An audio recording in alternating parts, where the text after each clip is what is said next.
vote. But first, we go to Washington with news breaking on the Senate floor this afternoon. Chuck Schumer and the Democrats are trying to bring back that failed bipartisan border bill after President Trump had opposed it and Republicans had blocked it earlier this year. Well, guess what? It just failed again. The bill needed 60 votes in the Senate to advance, but that did not happen. Needed 60, got 50. 50 to 43, the final tally. So that is the end of that. We start things off today with the former Homeland Security Secretary, Jay Johnson, who's with us here in New York. Thank you, sir. Thank you. Reaction to that, another failure of the bipartisan border bill. Connell, this is why Congress has something like an 18% approval rating. What happened today represents everything that is wrong with Washington, in my opinion. The position of the Republican Senate several months ago was no foreign assistance until we fix our own border. So then James Lankford, a very conservative Republican from Oklahoma, got together with Chris Murphy from Connecticut and Kirsten Sinema from Arizona, and they did the hard work of coming up with a compromised bipartisan solution to our border security problem. Right.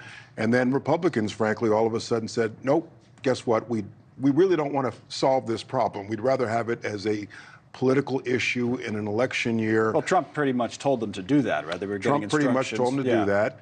Schumer then advanced the bill today. It got 50 votes in the Senate. Not from Lankford, by the way. He voted against. Well, that is inexplicable to me because it's his own bill. Yeah. He did the hard work and spent the political capital to negotiate this bill with an independent and a Democrat.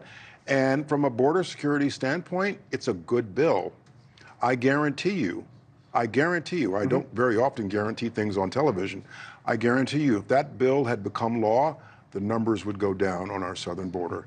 And the thing that I think is most frustrating, there are communities along our southern border in Texas, New Mexico, Arizona, right, Southern California, that are in crisis because of this border surge, represented in Washington by people who should be solving this problem and not simply leaving it as a political issue to crow about. Speaking of politics, what do you say to people, by the way, I've just been told that Lisa Murkowski is the Republican, one that we know of that did vote yes to advance this afternoon.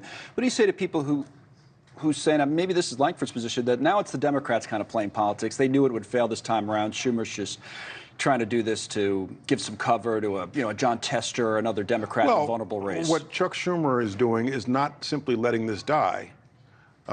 Republicans insisted upon it. They embarked upon a negotiated compromise that is a strong border security bill. And then Republicans all of a sudden say, you know what, we don't think we really want this and it'll die in the House. So Schumer, I think, is highlighting the fact that Republicans themselves have let this die, and he's bringing it back up again to force a vote on it. Thanks so much for watching. Just go to joinnn.com to find News Nation on your television provider. And don't forget to click the red subscribe button below to get more of News Nation's fact-driven, unbiased coverage.